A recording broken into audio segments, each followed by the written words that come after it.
Just seems to me that only a really low IQ population could have taken this beautiful continent, this magnificent American landscape that we inherited. Well, actually, we stole it from the Mexicans and the Indians, but hey, it was nice when we stole it. It looked pretty good. It was pristine. Paradise. Have you seen it lately? Have you taken a good look at it lately? It's fucking embarrassing. Only a nation of unenlightened half-wits could have taken this beautiful place and turned it into what it is today, a shopping mall. A big fucking shopping mall. You know that? That's all you got.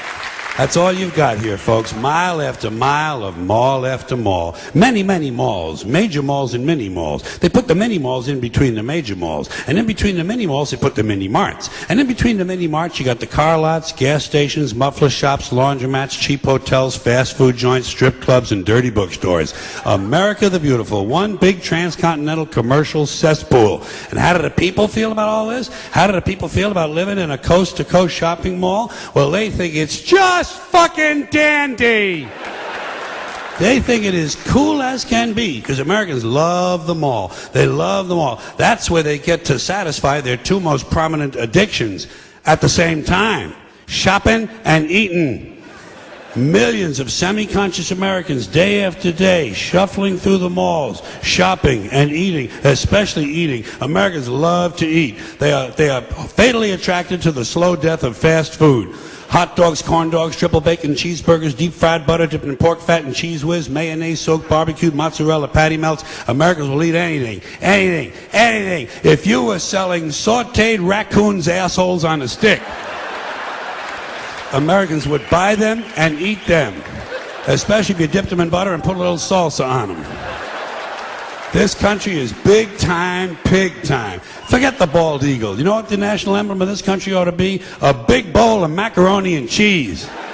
A big bowl, because everything in this country is king size. King size, extra large, and super jumbo. Especially the fucking people. Have you seen some of the people in this country? Have you taken a good look at some of these big fat motherfuckers walking around? Big fat motherfuckers. Oh my God, huge piles of redundant protoplasm lumbering through the malls like a fleet of interstate buses. The people in this country are immense, massive bellies, monstrous thighs, and big fat fucking asses. And if you stand there for a minute and you look at one of them, you begin to wonder, how does this woman take a shit? How does she shit? And even more frightening, how does she wipe her ass?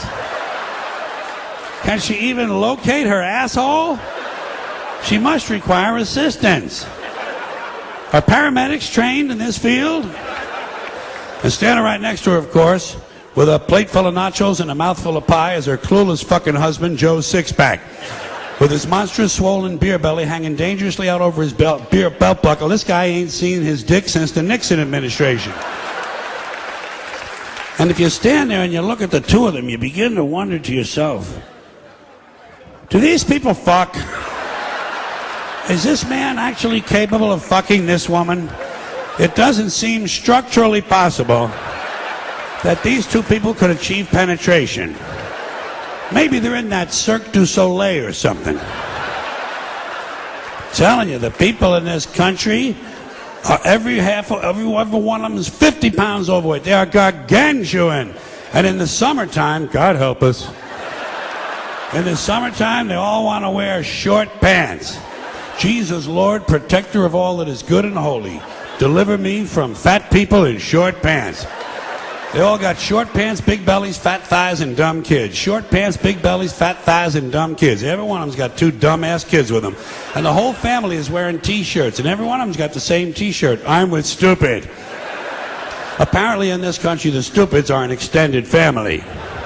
And besides wearing them T-shirts, every one of the families got on a backpack. They got a backpack strapped to their back so they can carry around lots of stupid shit. And the reason they got to carry their stupid shit strapped to their backs is because their hands must remain free at all times to hold food. And to get that food up to the mouth where it gets shoveled in, with all the rest of the disgusting shit they ate that day. And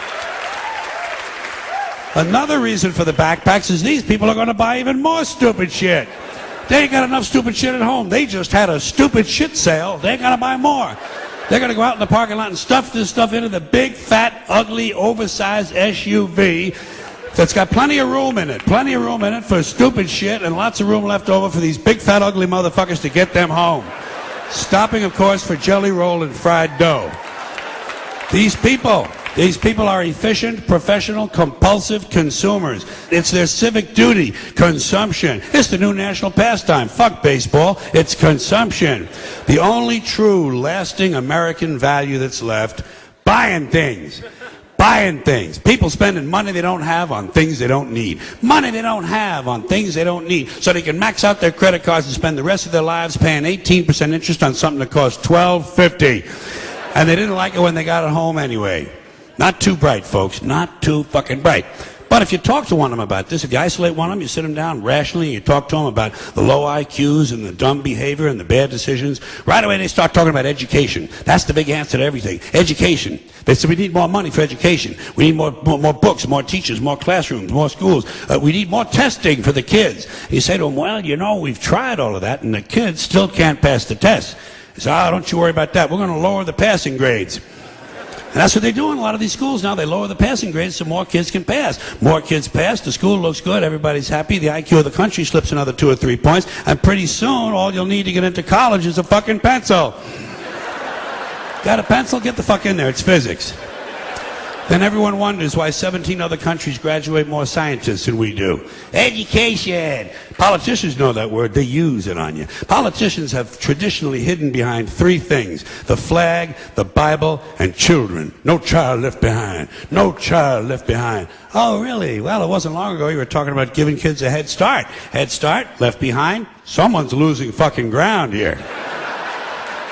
But there's a reason. There's a reason. There's a reason for this. There's a reason education sucks, and it's the same reason that it will never, ever, ever be fixed. It's never going to get any better. Don't look for it. Be happy with what you got. Because the owners of this country don't want that. I'm talking about the real owners now. The real owners, the big wealthy business interests that control things and make all the important decisions. Forget the politicians. The politicians are put there to give you the idea that you have freedom of choice. You don't. You have no choice. You have owners. They own you. They own everything. They own all the important land. They own and control the corporations. They've long since bought and paid for the Senate, the Congress, the state houses, the city halls. They got the judges in their back pockets. And they own all the big media companies, so they control just about all of the news and information you get to hear. They got you by the balls. They spend billions of dollars every year lobbying to get what they want. Well, we know what they want. They want more for themselves and less for everybody else. But I'll tell you what they don't want. They don't want a population of citizens capable of critical thinking. They don't want well-informed, well-educated people capable of critical thinking. They're not interested in that. That doesn't help them. That's against their interest. That's right. They don't want people who are smart enough to sit around the kitchen table and figure out how badly they're getting fucked by a system that threw them overboard 30 fucking years ago. They don't want that. You know what they want? They want obedient workers. Obedient workers. People who are just smart enough to run the machines and do the paperwork, and just dumb enough to passively accept all these increasingly shittier jobs with the lower pay, the longer hours, the reduced benefits, the end of overtime, and the vanishing pension that disappears the minute you go to collect it. And now they're coming for your Social Security money. They want your fucking retirement money. They want it back, so they can give it to their criminal friends on Wall Street. And you know something? They'll get it. They'll get it all from you sooner or later, because they own this fucking place. It's a big club, and you ain't in it. You and I are not in the big club. And by the way, it's the same big club they use to beat you over the head with all day long, when they tell you what to believe. All day long, beating you over the head in their media, telling you what to believe, what to think, and what to buy. The table is tilted, folks. The game is rigged. And nobody seems to notice. Nobody seems to care. Good, honest, hard-working people, white collar, blue collar, doesn't matter what color shirt you have on. Good, honest, hard-working people continue. These are people of modest means. Continue to elect these rich cocksuckers who don't give a fuck about them. They don't give a fuck about you. They don't give a fuck about you. They don't care about you at all. At all. At all. Man. You know? And nobody seems to notice, nobody seems to care. That's what the owners count on, the fact that Americans will probably remain willfully ignorant of the big red, white, and blue dick that's being jammed up their assholes every day. Because the owners of this country know the truth. It's called the American dream, because you have to be asleep to believe it. But say what you want about American folks.